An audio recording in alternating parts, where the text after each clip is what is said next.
అందరికీ మరణాత దేవునికి మహాకృపను బట్టి మరొకసారి దేవునికి వాక్యాన్ని నేర్చుకోవడానికి ప్రభు ఇచ్చిన అవకాశంకే దేవునికి మహిమ కలుగును గాక. ఆమేన్. యోబు గ్రంథము 8వ అధ్యాయం 20వ వచనం. ఆలోచించుము, దేవుడు యథార్థవంతుని త్రోసివేయడు, ఆయన దుష్కార్యములు చేయువారిని నిలువబెట్టడు. ప్రార్థన చేసుకుందాం. సర్వకృపానిధి, దయగలిగిన తండ్రి, కృప కలిగిన తండ్రి, మీ ఘనమైన నామమునకు వందనాలు, స్తుతులు, స్తోత్రాలనైనా. కొద్దివారము మాతో మీరు మాట్లాడండి. దీవెనకరమైన, శుభకరమైన, మీకు ఆశీర్వాదకరమైన మాటను మాకు అందించండి. మా బుద్ధిని మేము సరిచేసుకునే మీ దైవ జ్ఞానమును, దైవ ఆసక్తిని, దైవ నడిపింపును మీరు మాకు అందించండి. నైనా వినుచుండేటప్పుడు పరిశుద్ధాత్మ తండ్రి గారి వశంలో మమ్మల్ని మీరు ఉంచుకొని నీ కార్యమును మాకు తెలియచేసి మా జీవితంలో నీ ఎదుట మేము స్థిరపడులాగున, నీ పాదం ఎదుట మేము నిలబడులాగున నీ కార్యములను బలపరుచుకుని మాతో మీరు మాట్లాడమని మహిమనాథుడును శ్రేష్ఠపాలకుడును ఏకరక్షుడుకు యేసు నామమున అడుగుచున్నాం తండ్రి. ఆమేన్. త్రిత్వ దేవుని దీవెన, కాపుదల, భద్రత, స్వస్థత, రక్షణ, రాకడ, ధన్యత, శుభాలు, జయాలు, మేలులు, ఉపకారాలు ప్రభు నిండుగా మెండుగా మన ಎಲ್ಲరికి అందింపచేసి ప్రభు మహిమ పొందును గాక. ఆమేన్. దేవుని యొక్క విశ్వాస జీవితంలో విశ్వాసి ఎల్లప్పుడూ కూడా దేవుని మాటకు లోబడవలసిన వాడు. విశ్వాసి దేవుని దగ్గర ఉండవలసిన వాడు. విశ్వాసి యొక్క హృదయంలో దేవుని మాట స్థిరపడవలసి ఉన్నది. విశ్వాసి యొక్క జీవితంలో ఏ పని చేసినా, ఏ మాట మాట్లాడినా సరే దేవుని కార్యము, దేవుని యొక్క మాటను తన యొక్క బ్రతుకులో నిలుపుకునే జీవితమై ఉండాలి. దేవుడు రాయిస్తున్న ప్రతి మాట కూడా విశ్వాస యొక్క జీవితాన్ని నిలబెట్టేది దేవుని దగ్గర. దేవుని దగ్గర మనం నిలవబడాలి అనిసినంటే, దేవుని సన్నిధిలో మనం నిలవబడాలి అంటే, దేవుని యొక్క కార్యక్రమం ప్రకారం మన యొక్క ఆత్మీయ జీవితాన్ని మనం నడిపించుకోవాలి అనిసినంటే, మొట్టమొదటిసారి మన హృదయంలో దేవుని మాట స్థిరపడాలి. దేవుని దగ్గర మనం నిలవబడే వారముగా ఉండాలి. దేవుడి పనిని చేయటానికి, దేవుని మాటను, దేవుని యొక్క క్రియను, దైవ చిత్తానుసారమైన కార్యమును జరిగించుకోవడానికి, తెలుసుకోవడానికి మనం లోకంలో కాక దేవుని దగ్గర మనము స్థిరపడవలసిన వారమై ఉన్నాం. ఆత్మీయ జీవితం ఎప్పుడూ కూడా దేవునితో ముడిపడి ఉంటుంది. భౌతికమైన జీవితం, శరీర సంబంధమైన జీవితం లోకంతో సంబంధం కలిగి ఉంటుంది. కానీ దేవుని దగ్గర మన యొక్క ఆత్మీయ జీవితాన్ని పటిష్టపరుచుకునేటప్పుడు, దేవుని దగ్గర మన యొక్క ఆత్మీయ జీవితాన్ని సుస్థిరపరుచుకునేటప్పుడు, దేవుని దగ్గర మన యొక్క ఆత్మీయ జీవితాన్ని నిటారుగా నిలబెడుతుండేటప్పుడు, దేవుడే తన ముఖ కాంతితో, తన యొక్క సన్నిధి కాంతితో, తన యొక్క ప్రకాశతతో దేవుడు మన పట్ల అద్భుతాలను జరిగించేవారై ఉన్నారు. ఇందుకు ఈ మాటను నేను జ్ఞాపకం చేస్తున్నా అంటే, ప్రభువు రాయిస్తున్న మాట ఆలోచించుము. ఏమి ఆలోచించాలట? దేవుని యొక్క కార్యము ఎప్పుడు కూడా నీతిమంతుల్ని నిలబెడుతుంది. ఎన్ని శ్రమలు వచ్చినా, ఎన్ని బాధలు వచ్చినా, ఎన్ని ఉపద్రవాలు వచ్చినా, ఎన్ని ప్రతికూలతలు వచ్చినా, ఎన్ని సైతాను శోధనలు వచ్చినా, ఎన్ని శరీర బలహీనతలు వచ్చినా, ఎటువంటి ప్రతికూలతలు వచ్చినా సరే అన్నింటినీ మించింది దేవుని కృప, దేవుని కార్యం, దేవుని కనికరం, దేవుని దయ. దేవుని దయ మన యొక్క జీవితం మీద ఎప్పుడు కూడా స్థిరపడాలి. దేవుని దయ మన యొక్క జీవితంలో, మన బ్రతుకులో ప్రతి క్షణము, అనుక్షణము స్థిరపడాలి అనిసంటే, మన తలంపులు దేవుని యొద్ద నిలబడేవిగా ఉండాలి. అందుకనే ప్రభు అంటున్న మాట, ఆలోచించుము, దేవుడు యథార్థవంతుణ్ణి త్రోసివేయడు. దేవుడు కొన్న పేరే సత్యవంతుడు. యేసుక్రీస్తు ప్రభు నరవతారిగా ఉండేటప్పుడు చెప్పిన మాట, నేనే మార్గము, నేనే సత్యము, నేనే జీవము. దేవుడు సత్యాన్ని సత్యంగానే చెబుతాడు. సత్యవంతుడు అయిన దేవుని మందిరంలో మానవుడు విశ్వాసిగా ఉండేటప్పుడు అబద్ధికుడిగా ఉండకూడదు, మోసగాడిగా ఉండకూడదు, వేషధారిగా ఉండకూడదు. మోసకరమైన వేషధారికరమైన కపటము కలిగిన ప్రార్థనా జీవితం విశ్వాస జీవితాన్ని ఎప్పుడు కూడా వృద్ధి చేయదు. ఎందుకు ఈ మాటను నేను జ్ఞాపకం చేస్తున్నానంటే, ఒకప్పుడు ఏదైనా తోటలో ఆదాము అవ్వలు ఇద్దరు కూడా దేవునితో సహవాసం చేస్తూ ఉండేవారు. దేవుడు కూడా వారితో సహవాసం చేయటానికి స్థిరనిత్యుడై ఉన్నాడు. ఈ స్థిర నిత్యత్వం కలిగిన దేవుడు ఆదామవ్వలతో దైవ సహానుభావం చేస్తుండేటప్పుడు, సహవాసం చేస్తుండేటప్పుడు దేవుడు కాదన్న దానిని, దేవుడు వద్దన్న దాన్ని, దేవుడు చెయ్యొద్దన్న దాన్ని, అపవాది మాటను విని ఆదాము అవ్వలు ఇరువురు కూడా ఏదేను తోటలో నుంచి బయటికి త్రోయబడ్డారు. ఆదామవ్వలు ఇద్దరు కూడా ఏదేను తోటలో నుంచి బయటికి నెట్టబడ్డారు. కారణం ఏంటంటే యథార్థమైన భక్తి, యథార్థమైన క్రియ, యథార్థమైన ప్రవర్తన దేవుని సన్నిధి అయిన ఏదేను తోటలో దేవునితో సహవాసం చేస్తుండేటప్పుడు ఆదాము అవ్వగారులో ఇద్దరిలోనూ కూడా దేవుడు చూడలేదు. ఎందుకు వారు యథార్థంగా ఉండలేకపోయారు? ఇది దేవుడి సన్నిధి కదా, దేవుడు కలుగు చేసిన వాడు కదా, దేవుడు సృష్టికర్త కదా, దేవుడే సృష్టి అంతటి మీద మనకి అధికారం ఇచ్చాడు కదా. అధికారం ఇచ్చిన దేవుని దగ్గర, సృష్టికర్త అయిన దేవుని దగ్గర, సత్యవంతుడగు దేవుని దగ్గర మనము యథార్థంగా ఉండగలుగుతున్నామా? యథార్థంగా పనిని చేయగలుగుతున్నామా? యథార్థంగా దేవుని యొక్క క్రమమును మనం జరిగించగలుగుకుంటున్నామా? మనము ఒకసారి గమనించుకోవలసిన వారమై ఉన్నాం. ఏదేను తోటలో ఆదామవ్వలు అపవాది యొక్క మాటను విని, సైతాను యొక్క మాటను విని, మోసగారి యొక్క మాటను విని, అబద్ధికుడైన మాటను విని వారి బ్రతుకును, వారి ఆత్మీయ జీవితాన్ని, దేవుని దీవెనను, దేవుని ఆశీర్వాదమును, దేవుడిచ్చిన అధికారమును వారు పోగొట్టుకున్నారు. ఎందుకు ఈ మాటను మనం జ్ఞాపకం చేసుకోవాలంటే, ప్రభు అంటున్నమాట ఒకసారి ఆలోచించుము. దేవుని దగ్గర మనం ఎలాగుంటున్నాం, ఎలాగ మాట్లాడుతున్నాం, ఎలాగ ప్రార్థనలు చేస్తున్నాం, ఎలాగ మోకరిస్తున్నాం, దేవుని దగ్గర ఎలాగ మనం విశ్వాసాన్ని మనం నిలుపుకుంటున్నాం, దేవుణ్ణి చూసి నిలుపుకుంటున్నామా? ఇస్కరియోతు యోధాలాగా సగము లోకమా, సగము దేవుడి దగ్గర మనం చూసుకుంటున్నామా? ఎందుకు ఈ మాటని నేను జ్ఞాపకం చేస్తున్నా అంటే, దేవుడు నిలబెట్టేవాడు, దేవుడే సుస్థిరుడు, స్థిరపరిచేవాడు, మంచిని స్థిరపరిచేవాడు, మంచిగా స్థిరపరిచేవాడు. దేవుడు మంచివారిని స్థిరపరిచేవాడు, మంచివారిని మహిమకరముగా స్థిరపరిచేవాడు. మహిమకరమైన దేవుడు స్థిరపరిచేవాడు, నిలబెట్టేవాడు. నిలబెడుతున్న దేవుని దగ్గర మనం నిలబడగలుగుతున్నామా? నిలబడుతున్న దేవుని దగ్గర నిలబడే ప్రార్థనలు చేస్తున్నామా? పాప సంబంధమైన ప్రార్థనలు చేస్తున్నామా? నిలబెడుతున్న దేవుని దగ్గర నీతిగా ఉన్నామా, అబద్ధంగా ఉన్నామా? నిలబెడుతున్న దేవుని దగ్గర నీతికరమైన నిలబడే మాటలతో సహవాసం చేస్తున్నామా, లోక సంబంధమైన అన్యాచారమైన అపవిత్రమైన ఆచారాలతో దేవునితో సహవాసం చేస్తున్నామా? మన యొక్క దైవ క్రమమును, దైవ క్రియను, దైవ చిత్తమును ఒకసారి మనం గమనించుకోవలసిన వారమై ఉన్నాం. ఏదేను తోటలో నుంచి ఆదాము అవ్వలను బయటికి తోలివేసిన తరువాత ఆ పరిశుద్ధతను కాపాడటానికి యథార్థత కలిగిన కెరేబులను, అగ్నిజ్వాలలు కలిగినటువంటి వాడిని అక్కడ ప్రభు కాపరిగా ఉంచాడు. కారణం ఏంటంటే యథార్థత దేవుని కాపుదలను మనకిస్తుంది. యథార్థమైన భక్తి, యథార్థమైన విశ్వాసము, యథార్థత కలిగిన పరిశుద్ధత దేవుని సహవాసంలో ఉండటం బట్టి దేవుడు మనల్ని స్థిరపరిచేవాడై ఉన్నాడు.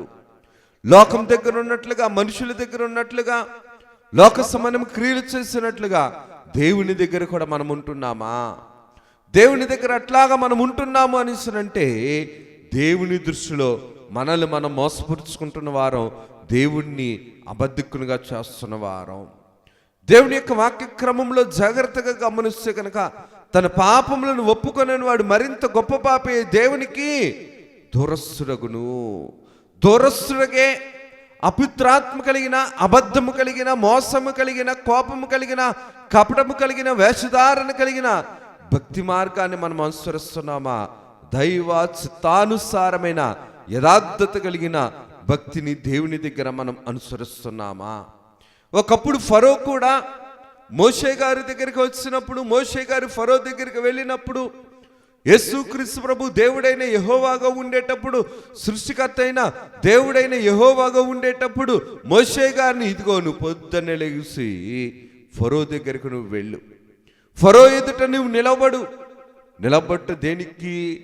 దేవుని మాటను ప్రకటించటకు, దేవుని చిత్తమును ప్రకటించడానికి, దేవుని ఉద్దేశాన్ని వినిపించడానికి, దేవుని కార్యమును తెలియచేయటానికి దేవుడు నిలవబడుతున్నాడు. యెహెజ్కేలు గ్రంథంలో కూడా మనం చూస్తాం, యెహెజ్కేలు గారిని నిలవబడు అంటాడు ఆయన. ప్రకటన గ్రంథం రాసిన యోహాను గారి విషయంలో కూడా మనం చూస్తాం, నిలువబడుము. ప్రకటన గ్రంథం రాసిన యోహాను గారు కూడా అంటున్నమాట, నిలువబడిన దేవుని గొర్రె పిల్లను నేను పరలోకంలో నేను చూస్తున్నాను. యథార్థత మనిషిని నిలువబెట్టేది, పాపము పడగొట్టేది. యథార్థమైన స్థితి దేవుని దగ్గర మనల్ని నిలువబెట్టేది. అందుకనే దేవుని యొక్క వాక్య క్రమంలో జాగ్రత్తగా గమనిస్తే కనుక దేవుడు రాయించిన మాట ఆదికాండము 18వ అధ్యాయం 2వ వచనంలో చూస్తే కనుక, అతడు కన్నులెత్తి చూసినప్పుడు 3 మనుషులు అతని ఎదుట నిలువబడి ఉండిరి. అతడు వారిని చూసి గుడారపు వాకిట నుండి వారిని ఎదుర్కొంటకు పరిగెత్తి నేల మట్టుకు వంగి. ఆదికాండము 18వ అధ్యాయం 2వ వచనంలో చూస్తే కనుక ప్రభువు రాస్తున్న మాట, యథార్థత కలిగిన స్థితి భక్తిపరుడి దగ్గరికి దేవుడిని నిలువబెడుతుంది. యథార్థత కలిగిన భక్తి దేవుడిని మన దగ్గరకు చేరుస్తుంది. యథార్థత కలిగిన విశ్వాసం దేవుని దగ్గర మనల్ని నిలబెడుతుంది. చూడండి, అబ్రహాము గారి విశ్వాసం దేవుని దృష్టిలో యథార్థమైంది. అబ్రహాము గారి విశ్వాసం దేవుని దృష్టిలో నిలువబెట్టేది. నిలువబడిన విశ్వాసం ఎవరి దగ్గర నిలబడింది? దేవుని దగ్గర నిలవబడింది. దేవుడే నిలవబెట్టాడు.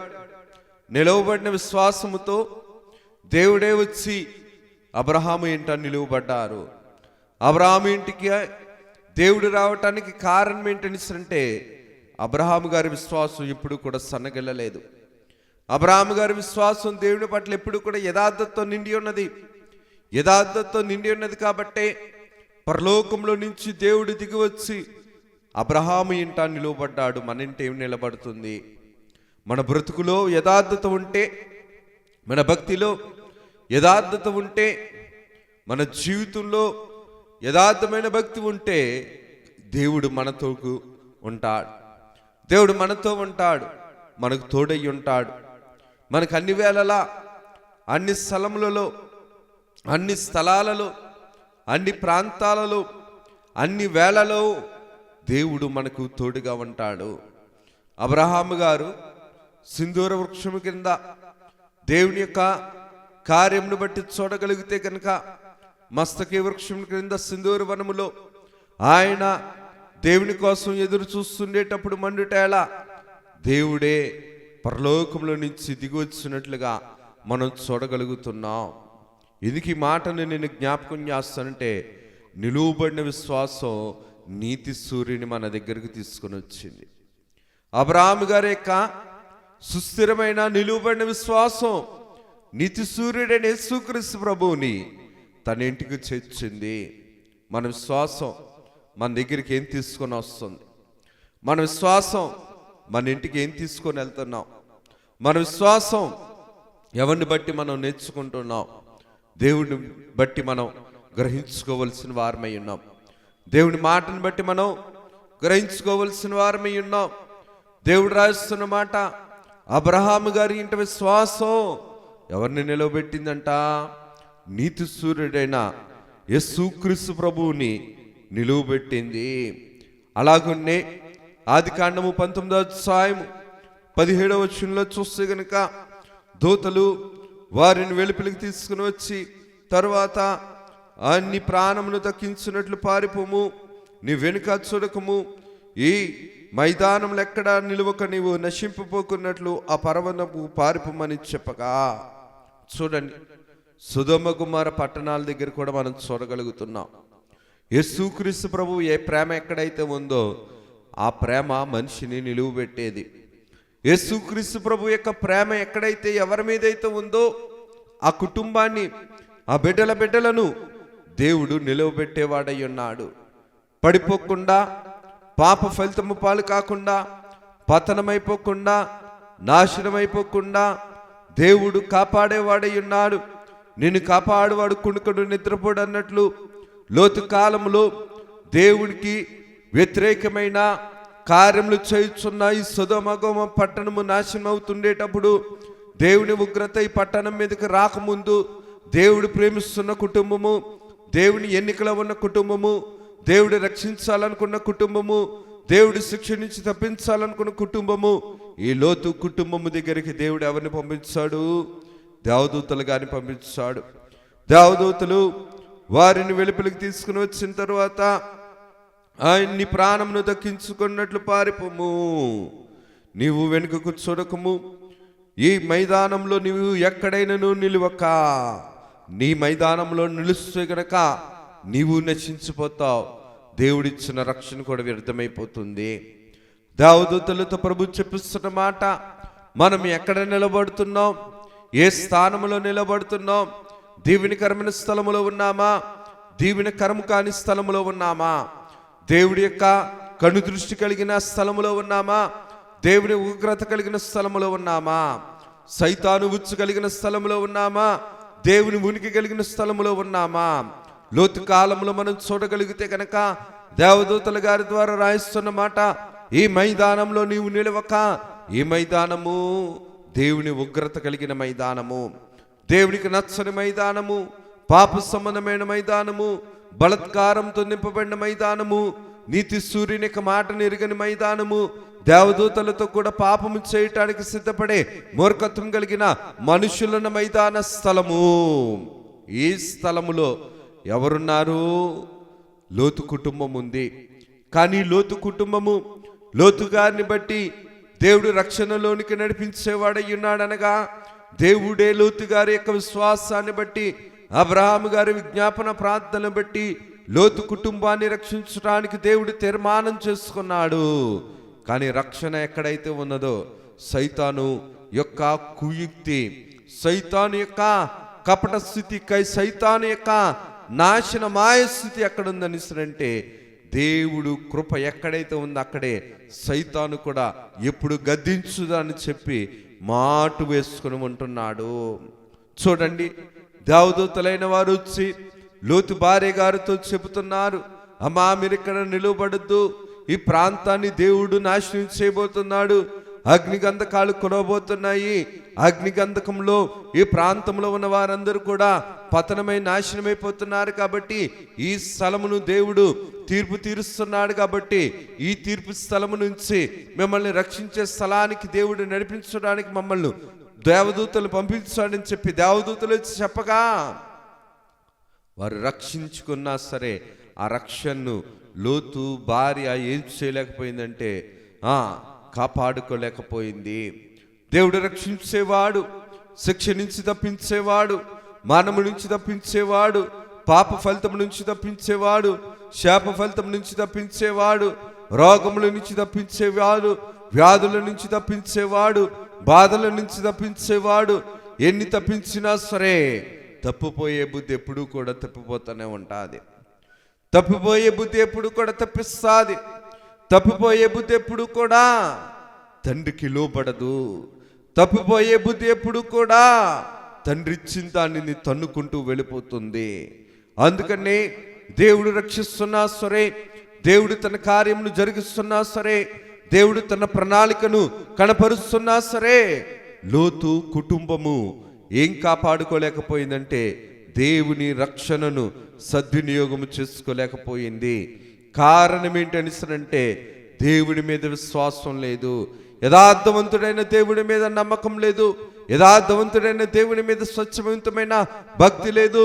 లోకము మీద, లోక సంబంధమైన ఆచారాల మీద, లోక సంబంధమైన భోగముల మీద, లోక సంబంధమైన ఆ యొక్క వ్యామోహాల మీద ఉండటాన్ని బట్టి దేవుడే ఏం చేశాడనిసనంటే దేవదూతలు పంపించి రక్షణ వార్తను వినిపించినా సరే వారు రక్షించుకోలేని పరిస్థితుల్లో ఉండిపోయారు. అందుకనే దేవదూతల గారి చేత ప్రభువు రాయిస్తున్న మాటను జాగ్రత్తగా గమనిస్తే గనక, ఈ స్థల మైదానంలో ఎక్కడనూ నిలువక నీవు నశించిపోకున్నట్లు, పాప స్థలములు ఎక్కడ ఉన్నా సరే, పాప స్థలములలో ఎక్కడ నిలువబడినా సరే, పాప స్థలములలో ఎక్కడ స్థిరపడాలనుకున్నా సరే, దేవుడు పాప స్థలమును ఎప్పటికైనా సరే నాశనం చేసేవాడు.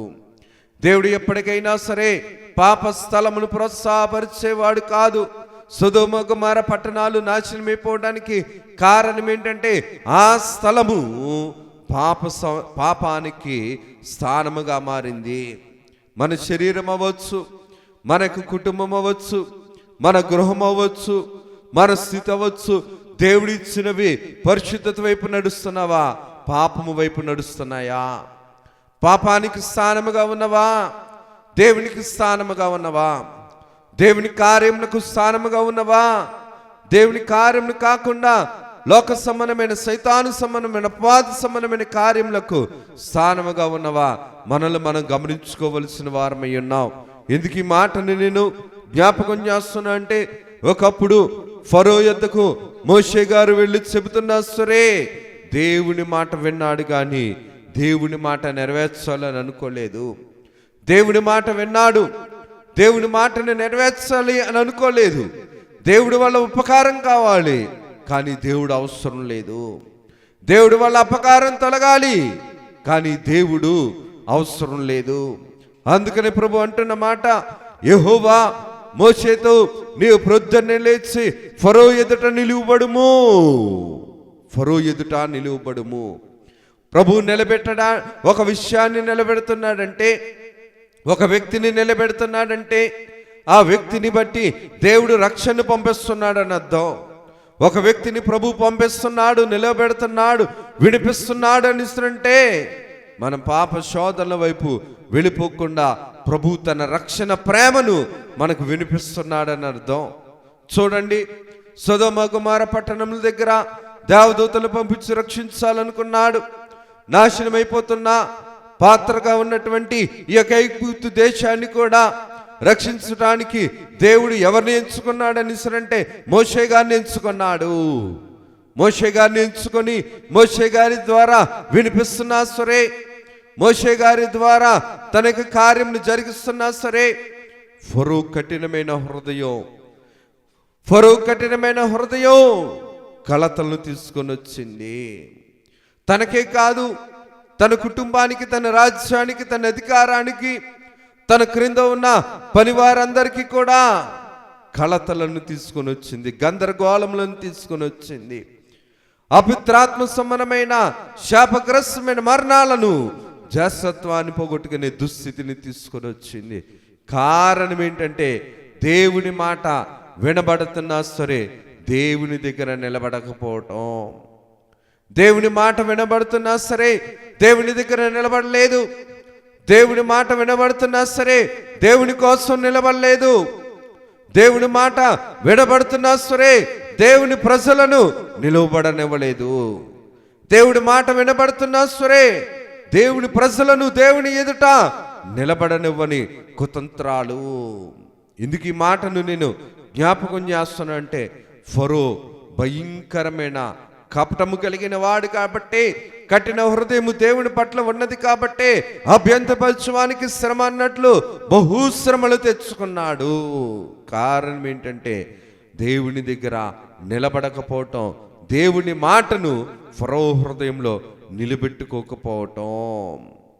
ఫరో హృదయంలో దేవుని మాటను నిలుపుకోకపోవటం, ఫరో హృదయంలో దేవుని మాటను నిలుపుకోకుండా పాపాన్ని స్థిరపరచుకోవటం, దేవుని అధికారాన్ని కొట్టివేయటం, దేవుని మాటను కొట్టివేయటం, దేవుని చిత్తమును కొట్టివేయటం, దేవుని ఇష్టమును కొట్టివేయటం. ఫరోకి ఇష్టపడ్డాడు. ఇటువంటి స్వభావాన్ని నిలుపుకున్నాడు. ఏం విత్తాడో అదే కోసుకున్నాడు. ఎందుకు ఈ మాటని నేను జ్ఞాపకం చేస్తున్నానంటే, దేవుని యొక్క వాక్య ప్రకారం చూడగలిగితే గనుక నిర్గమకాండము 8వ అధ్యాయము 31వ వచనంలో చూస్తే గనుక ఫరో మాట, మోషే మాట చొప్పున చేయగా ఏగల గుంపులు ఫరో ఎదుట నుండి, అతని సేవకుల యొద్ద నుండి, అతని ప్రజల యొద్ద నుండి తొలగిపోయాను, ఒక్కటైనను నిలవలేదు. ఎవరు నిలవలేదు? ఏగలు నిలవలేదు. ఎందుకు నిలవలేదు? దేవుని ఆజ్ఞను బట్టి దేవుడు ఉపకారం చేసేవాడే, దేవుడు అపకారాన్ని తొలగించేవాడు, దేవుడు ఉపకారమైన కార్యక్రమాలు జరిగించేవాడు. ఫరో ఎంత కఠినంగా ఉన్నా సరే దేవుని ప్రేమ ఆగలేదు. ఫరో ఎంత కఠినంగా ఉన్నా సరే దేవుడు ఉపకారం చేయటం మానలేదు. ఫరో ఎంత కఠినంగా ఉన్నా సరే దేవుడు తన యొక్క ఉపకార మనసుతో అపకారాన్ని తీయటం మానలేదు. మోషే గారు ప్రార్థన చేస్తే, మోషే గారు దేవునికి మొరపెడితే, దేవుని ఎదుట నిలబడిన మోషే గారు దేవునికి నచ్చిన ప్రార్థన చేశారు. కాబట్టి ఆ ప్రార్థన బట్టి నిలబడిన విశ్వాసం, నిలకడగలిగిన విశ్వాసం, సెరగలిగిన విశ్వాసం మోషే గారిని సిగ్గుపడనివ్వలేదు. రాజ్యములో ఒక్క ఏగ అయినను లేకుండానట్లు దేవుడు ఏగలన్నింటినీ కూడా తరిమే అధికారాన్ని మోషే గారికి ఇచ్చాడు ప్రార్థనా శక్తిని బట్టి. కారణం ఏంటంటే మోషే గారు ఎక్కడ నిలవబడ్డారంటే దేవుని ఎదుట నిలవబడ్డారు. చూడండి, అబ్రాహాము గారు నిలవబడిన విశ్వాసం, మోషే గారిని నిలవబడిన విశ్వాసం. కానీ దేవుడు రక్షించాలనుకున్న లోతు కుటుంబం విషయంలో నిలబడలేని విశ్వాసం. మనకే విశ్వాసం ఉంది. ఏ విశ్వాసముతో? అట్టి విశ్వాసముతో అనగా దేవునికి అంగీకారముగు విశ్వాసముతో మన విశ్వాస జీవితాన్ని దేవుని సహవాసంతో మనం పెంచుతున్నామా? లోక సహవాసముతో, లోకముతో ఏకమయ్యే స్థితిలో మనం ఉండగలుగుతున్నామా? అందుకనే దేవుడు రాయించిన మాటను చూడగలిగితే గనక యెహోషువ గ్రంథం 1వ అధ్యాయంలో చూస్తే గనక, యెహోషువ గ్రంథము 1వ అధ్యాయము 5వ వచనంలో చూస్తే గనక, నీవు బ్రతుకు దినములన్నింటిను ఏ మనుష్యుడును నీ ఎదుట నిలవలేకయుండెను, నేను మోషేకు తోడైనట్లు నీకును తోడయుండెదను. చూడండి, యెహోషువ గారికి దేవుడు వాగ్దానం ఇస్తున్నారు. ఏమని వాగ్దానం ఇస్తున్నారని అంటే, నీవు బ్రతుకు దినములన్నీయు, యెహోషువ గారు దేవుని యొక్క చిత్తముతో బ్రతుకుతున్న దినాలు, దేవుని మాటను బట్టి బ్రతుకుతున్న దినాలు, దేవుని పని చేయటానికి బ్రతుకుతున్న దినాలు, దేవుని యొక్క ఉద్దేశాన్ని తెలియచేస్తున్న దినాల్లో అన్నింటిను ఏ మనుషుడును యెహోషువ గారు ఎదుట నిలవలేకయుండెను. కారణం ఏంటనిస్తుందంటే, యెహోషువ గారితో ఉన్నది ఎవరంటే సృష్టికర్త అయిన దేవుడు. అందుకనే ఎరికో పట్టణం అడ్డొచ్చినా, ఈ పట్టణం అడ్డొచ్చినా, ఇశ్రాయేలుకి ఎటువంటి సైనికులు, ఎటువంటి శత్రువులు, ఎటువంటి కపటదారులు అడ్డొచ్చినా సరే దేవుడు ఏం చేస్తాడంటే అడ్డులన్నింటినీ కూడా పరిహారం చేస్తాడు. దేవుడు ప్రతి ప్రతికూలతను పడగొట్టాడు, ప్రతి అడ్డగోడను అణిచివేస్తాడు, ప్రతి శత్రువును పతనం చేస్తాడు. అడ్డొచ్చు వారిని దేవుడు తుత్తునీయులు చేసి మార్గ సరళతను అందించాడు. కారణం ఏంటంటే యెహోషువ గారితో నిలువబడింది ఎవరనిసనంటే సృష్టికర్త అయిన దేవుడు. మనతో ఎవరు నిలవబడుతున్నారు? మనతో ఎవరు నిలబడుతున్నారు? మనం ఎవరి కోసం నిలబడుతున్నాం? ఎవరు మనలో నిలబడాలని మనం ఆశపడుతున్నాం? ఎవరు మనతో ఉండాలని ఆశపడుతున్నాం? ఎవరు నిలబడితే మనం ఉంటామని మనం అనుకుంటున్నాం? మనుషులు నిలబడితే మనం ఉంటామనుకుంటున్నామా? దేవుడు నిలబడితే మనం ఉంటామనుకుంటున్నామా? మనతో దేవుడు నిలబడితే మనం ఉండాలనుకుంటున్నామా? మనతో ఫలానా మనుషులు ఉంటే మనం నిలబడతామని అనుకుంటున్నామా? ఏ మనిషి కూడా నిలబడేవాడు కాదు. మనుషుల్ని నిలబెట్టేది దేవుడు. మనుషుల్ని నిలబెట్టేది దేవుడు. పాపము మనుషుల్ని పడగొడుతుంది, లోకము మనుషుల్ని పడగొడుతుంది. చూడండి, యేసుక్రీస్తు ప్రభు ఉపవాసం చేస్తుండేటప్పుడు శోధన కొండ దగ్గరికి అపవాది తీసుకొని వెళ్ళి దేవుణ్ణి పడగొట్టాలనుకుంది. కారణం ఏంటనిస్తుందంటే, పడగొట్టే బుద్ధి ఎప్పుడు పడగొడతాది, చెడగొట్టే బుద్ధి ఎప్పుడు చెడగొడతాది, బాగు చేసే బుద్ధి ఎప్పుడు కూడా బాగా చేస్తుంది, ఫలించే బుద్ధి ఎప్పుడు కూడా ఫలింపులోనికి నడిపిస్తుంది. బాగు చేసే కార్యాన్ని ఎప్పుడు కూడా బాగు చేస్తారు, కానీ చెడిపోయే బుద్ధి బాగుగా ఉన్నదాన్ని కూడా చెడగొడతాది. చెడగొట్టే బుద్ధి ఏది బాగుందో దాన్ని చెడగొడతాది. ఎందుకు ఈ మాటను నేను జ్ఞాపకం చేస్తున్నానంటే, ఈ యొక్క వచనంలో జాగ్రత్తగా చూడగలిగితే కనుక యెహోషువ గారికి తోడుగా ఉన్నది ఎవరనిస్తారంటే, సృష్టికర్త అయిన దేవుడు యెహోషువ గారికి తోడుగా ఉన్నారు. కాబట్టి ఎటువంటి నీటి ప్రవాహం అడ్డొచ్చినా సరే, యోర్దాను అనేటువంటి ప్రవాహము అడ్డొచ్చినా సరే, శత్రుల వంటి వారు అడ్డొచ్చినా సరే, ఎటువంటి ప్రతికూలతలు వచ్చినా సరే, ఎటువంటి అపజయాలు వచ్చినా సరే, దేవుడు ఎవరిని బట్టి కార్యాన్ని జరిగించాడంటే, యెహోషువ గారిలో ఉన్న దేవుని విశ్వాసాన్ని బట్టి కార్యాన్ని జరిగించాడు, వాగ్దానం ఇచ్చాడు. ఆయన దేవుని తోడు మనకి వాగ్దానాన్ని అందిస్తుంది. చూడండి, అబ్రాహాము గారికి కూడా దేవుని తోడు వాగ్దానాన్ని ఇచ్చింది. మోషే గారికి కూడా దేవుని తోడు వాగ్దానాన్ని ఇచ్చింది. ఏదెను తోటలో కూడా దేవుని తోడు వాగ్దానాన్ని ఇచ్చింది. యెహోషువ గారికి కూడా చూడగలిగితే గనక దేవుని తోడు వాగ్దానం ఇచ్చింది. వాగ్దానము అనగా దేవుని దుడ్డికర్ర. ఈ వాగ్దానమనే దుడ్డికర్ర మనల్ని ఏం చేస్తుందంటే, పడిపోతుండేటప్పుడు నిలువబడుతుంది. చూడండి, వృద్ధులైన వారు, ముసలి వాళ్ళు, లేదంటే గనక కాళ్ళు సరిగ్గా నడవలేని వాళ్ళు ఏం చేస్తారో నిలబడటానికి ఒక చేతికర్రను సహాయంగా తీసుకొని మనుషులు అవసరత లేకుండా వారి స్వతంత్రతతో, వారు స్వశక్తితో వారు లేచి నిలబడటానికి, తిరగటానికి ప్రయత్నం చేస్తారు. అలాగే దేవుడు కూడా మనల్ని నిలబడటానికి దేవుడు తన తోడును మనకు అందిస్తున్నాడు. దేవుడు తన వాగ్దానాన్ని మనకు అందిస్తున్నాడు. దేవుడు తన విశ్వాసయుతమైన జీవితాన్ని మనకి దారబోస్తున్నాడు. అందుకని దేవుని యొక్క వాక్య ప్రకారం జాగ్రత్తగా చూడగలిగితే కనుక ఇదే యెహోషువ గ్రంథం 6వ అధ్యాయం, యెహోషువ గ్రంథం 6వ అధ్యాయం 26వ వచనాన్ని చూస్తే గనక, ఆ కాలమున యెహోషువ జనుల చేత శబ్దము చేయించి వారికి ఇలాగా ఆజ్ఞాపించెను, ఎవడు యెరికో పట్టణమును కట్టించు పూనుకొనునో వాడు యెహోవా దృష్టికి శాపగ్రస్తుడు. వాడు దాని పునాది వేయగా వాని జ్యేష్ఠ కుమారుడు చచ్చును, దాని తలుపులు నిలువగా వాని కనిష్ట కుమారుడు చచ్చును. చూడండి, యెరికో పట్టణం దేవుని దృష్టిలో శపింపబడిన పట్టణం. యెరికో పట్టణం దేవుడు కూల్చిన పట్టణం. ఆ పట్టణాన్ని దేవుడు దృష్టిలో కోల్చబడిన పట్టణం. దేవుడు వద్దన్న దాన్ని చేయటం, కాదన్న దాన్ని చేయటం, చేయొద్దన్న దాన్ని చేయటం మనకి మరణాన్ని తీసుకొని వస్తుంది. చూడండి, పాపము నుండి వచ్చే జీతము మరణం. ఆజ్ఞాతిక్రమం పాపం. ఆజ్ఞాతిక్రమం దేవుడిచ్చిన మాటను కాదనుట పాపం. దేవుని మాటను కాదనుట పాపం అని మనం వింటున్నాం. పాపము నుండి వచ్చు జీతము మరణము.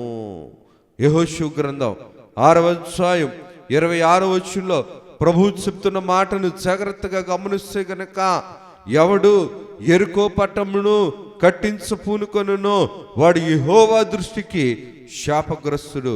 పునాది వేయగా వాని జ్యేష్ఠ కుమారుడు చచ్చును, దాని తలుపులు నిలపగా కనిష్ట కుమారులు చచ్చును. అనగా దేవుడు వద్దన్న దాన్ని చేయటం, దేవుడు కాదన్న దాన్ని చేయటం, దేవుడు చెయ్యొద్దన్న దాన్ని చేయటం ఏం తీసుకొని వస్తున్నంటే మన చేతులతో పెంచుకున్నది నేలపాలైపోతుంది. మన ప్రయాసతో మనం ప్రయాసపడిందంతా కూడా నేలపాలైపోతుంది. మన భవిష్యత్తులో నిలబడవలసింది కూడా నేలపాలైపోతుంది. భవిష్యత్తులో నిలబెట్టాలనుకుంటున్నది కూడా నేలపాలైపోతుంది. పాపము దేవుని ప్రేమను నేలపాలు చేస్తుంది.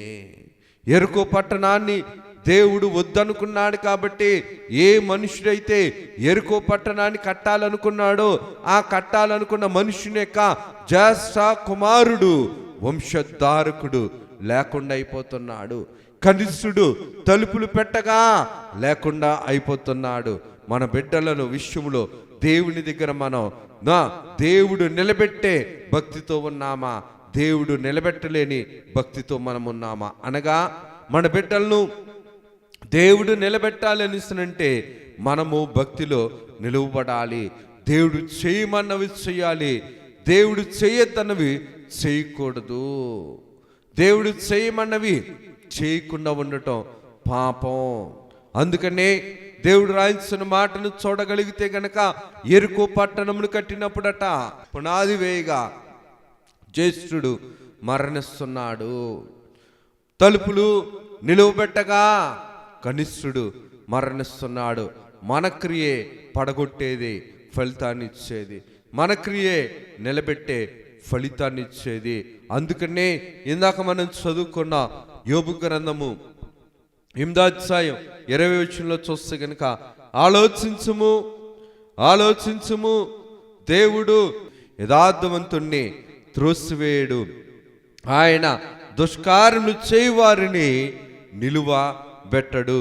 దేవుని యొక్క వాక్య ప్రకారం జాగ్రత్తగా చూడగలిగితే కనుక దేవుడు రాయించిన మాటే మత్తయి సువార్త 12వ అధ్యాయం 25వ వచనం, ఆయన వారి తలంపులు నెరిగి వారితో ఇట్లనెను, తనకు తానే విరోధముగా వేరుపరచు ప్రతి రాజ్యము పాడైపోవును, తనకు తాను విరోధంగా వేరుపడిన ఏ పట్టణమైనను ఏ ఇల్లైనను నిలువదు. చూడండి, దేవుడే చెప్తాడు. దేవుడు యేసుక్రీస్తు మనుష్య రీతిగా ఉండేటప్పుడు భూమి మీదకి చెప్తున్న మాటలు ఇవి. ఎవరైతే దేవునితో వేరుపడి, దేవుని ఏర్పాటుతో వేరుపడి, దేవుని కార్యక్రమాలతో వేరుపడి, దేవుని వాక్యములకు వ్యతిరేకంగా వేరుపడి ఏం చేస్తున్నారట? ఏదో చెయ్యాలనుకుంటారట. కానీ ప్రభు అంటున్న మాట, తనకు తాను విరోధంగా వేరుపడిన ఏ పట్టణమైనను ఏ ఇండ్లైనను నిలువబడదు. చూడండి, బాబేలు గోపురం దగ్గర కూడా దేవునికి వ్యతిరేకంగా వాళ్ళందరూ కలిపి కట్టాలనుకున్నారు. బాబేలు గోపురం ఏమైపోయింది? పడిపోయింది కదా. బాబేలు గోపురం పతనమైపోయింది. వారి ప్రయాస పతనమైపోయింది. వారి శ్రమ, వారి కాలము, వారి కష్టము అంతా కూడా ఏమైపోయింది? నేలపాలైపోయింది. నేలపాలు చేయటం పాపపు లక్షణం, నేలపాలు చేయటం శాపపు లక్షణం, నేలపాలు చేయటం అపవాది లక్షణం. అందుకనే దేవుడు అంటున్న మాట, తనకు తాను విరోధముగా వేరుపడిన ఏ పట్టణమైనను ఏ ఇండ్లైనను మన గృహం దేవునికి అంగీకారంగా ఉందా? దేవునికి అంగీకారంగా లేదా? మన బిడ్డలు, మన భర్త, మన భార్య, మన దేవుడిచ్చిన బిడ్డల మన చేతి పనులు, మన వాహనాలు, మన యొక్క దేవుడి యొక్క కృపను బట్టి మనం సంపాదించుకునే దేవునికి అంగీకారమైన స్థితిలో నడుస్తున్నాయా? దేవునికి అంగీకారం కాని స్థితిలో మనం నడుస్తున్నామా? ఆలోచించుము. యథార్థవంతుల్ని దేవుడు నిలబడుతున్నాడు కదా. యథార్థవంతుడితోనే కలుస్తుంది కదా. యథార్థుడితో అబద్ధికుడితో సంబంధం ఉండదు కదా. ఇద్దరికి కూడా విభేదాలుగా ఉంటుంది కదా. అందుకనే దేవుడు అంటున్న మాట, దేవుడు రాయిస్తున్న మాట, దేవునికి వ్యతిరేకంగా మనం వేరుపడి మన పట్టణమైనను మన ఇండ్లైనను దేవునికి వ్యతిరేకంగా ఉన్నది ఏమవుదట? వర్ధిల్లదు, నిలువదు. అందుకని ఆలోచించుము. దేవుడు యథార్థవంతులను త్రోసివేయడు. దేవుడు యథార్థవంతుల్ని త్రోసివేయడు. ప్రభు వాక్యమే చెబుతుంది కదా, ప్రయాసపడి భారము మోయి వారులారా మీరు నా ఎద్దుకు రండి, నేను మీకు విశ్రాంతినిస్తాను. దేవుడు ఏమిస్తాడట? ప్రయాసపడిన వారిని, ఎక్కడైతే ప్రయాసపడ్డారు ఇశ్రాయేలు, వారికి పగల మేఘస్తంభం రాత్రి అగ్నిస్తంభంగా ప్రభువు వారికి విశ్రాంతినిచ్చాడు. మనం విశ్రాంతినిచ్చే దేవుని దగ్గర నిలబడుతున్నామా? విశ్రాంతిని తీసివేసి పీనుగులను చేసే లోకము దగ్గర మనం నిలబడుతున్నామా? లోకం మనల్ని పీనుగులు చేస్తుంది, లోకం మనల్ని హీనుల్ని చేస్తుంది, లోకం మనల్ని బలహీనుల్ని చేస్తుంది, లోకం మనల్ని శక్తిహీనుల్ని చేస్తుంది, లోకం మనల్ని భక్తిహీనుల్ని చేస్తుంది. కానీ దేవుడు మనల్ని బలపరిచేవాడు, దేవుడు మనల్ని సుస్థిరపరిచేవాడు, దేవుడు మనల్ని ఫలింపులోనికి తీసుకుని వచ్చేవాడు, దేవుడు మనల్ని వృద్ధిలోనికి తీసుకుని వచ్చేవాడు. ఎందుకు ఈ మాటను నేను జ్ఞాపకం చేస్తున్నానని అంటే, విశ్వాసంలో బలపడిన అబ్రాహాము గారిని దేవుడు స్థిరపరిచాడు. ధ్యానంలో బలపడిన దేవుని ధ్యానంలో స్థిరపడిన ఇస్సాకు గారిని దేవుడు నిలబెట్టాడు. దైవ పట్టుదలకు ప్రార్థన కలిగిన, ప్రార్థనా జీవితం కలిగిన యాకోబు గారిని దేవుడు నిలవబెట్టాడు. పరిశుద్ధతలో పట్టుదల కలిగిన యోసేపు గారిని ఎన్ని ప్రతికూలతలు వచ్చినా సరే దేవుడు నిలబెట్టాడు. నిలబెట్టే దేవుడి దగ్గర మనం ఉన్నామా? పడగొట్టే పాపం దగ్గర ఉన్నామా? అప్పటి వరకు నడిచేది కదా పాము, అప్పటి వరకు నడిచే పాము ఎప్పుడైతే సైతాను క్రియను విని తన సైతాను మాట ప్రకారం పనిని చేసిందో, అప్పటి నుంచి ఏమైంది? నడవటం మానేసి ప్రాకటం మొదలుపెట్టింది పాము. సైతాను తరపున నిలబడిన పాము ప్రాకటం నిలబెట్టి మొదలయ్యింది.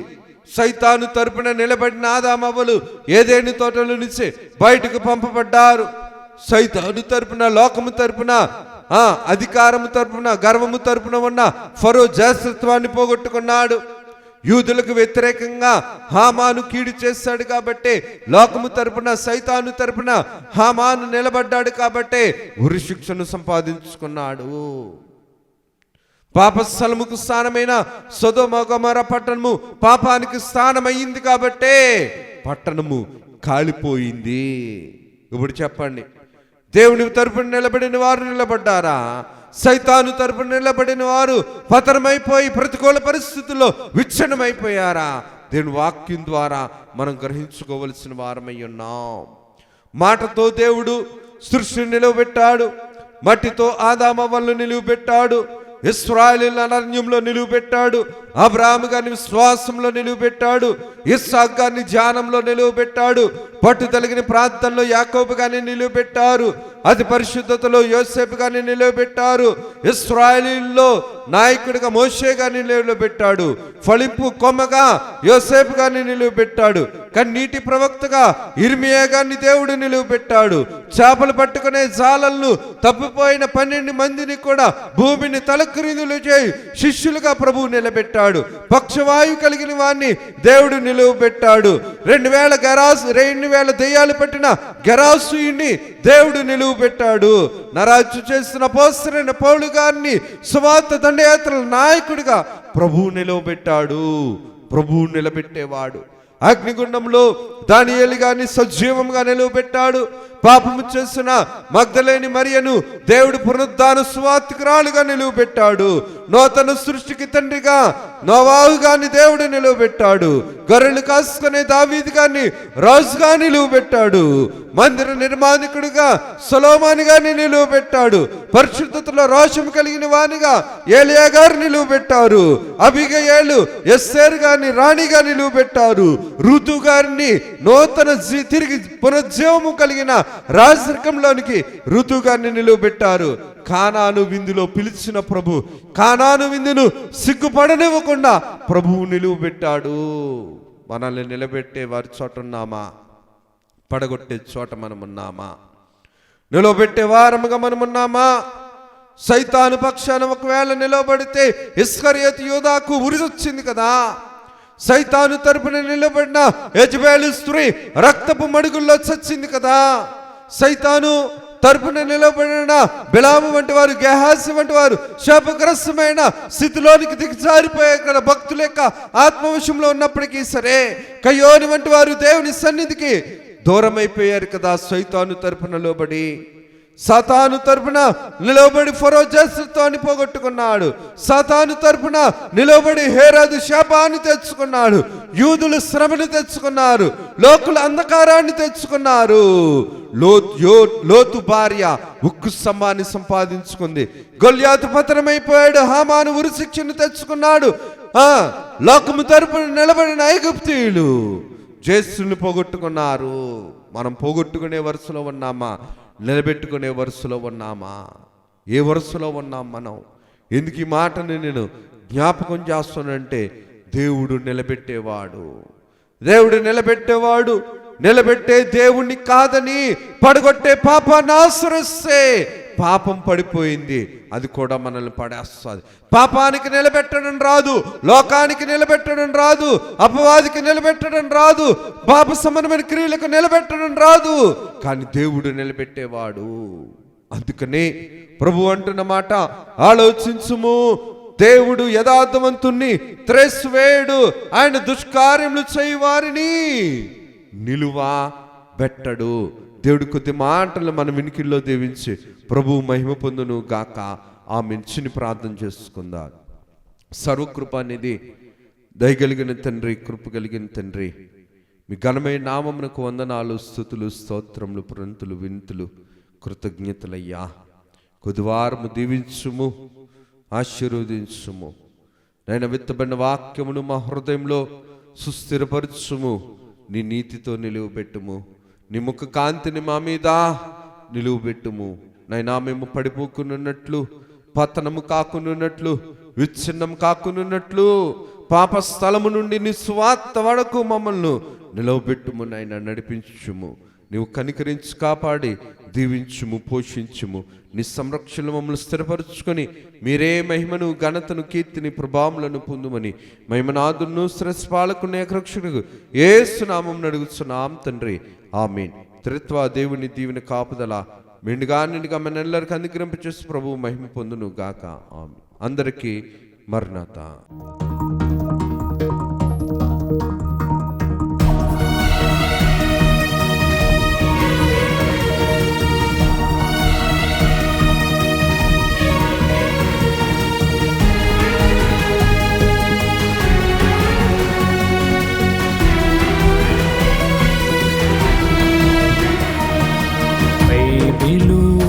ప్రకటన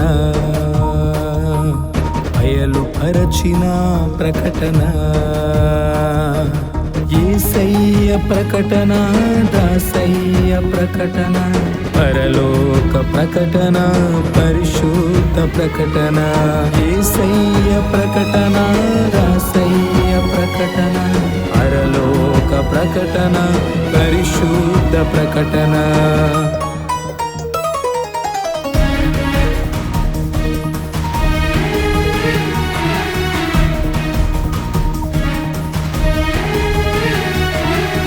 ప్రకటన బైబిలు ప్రకటన,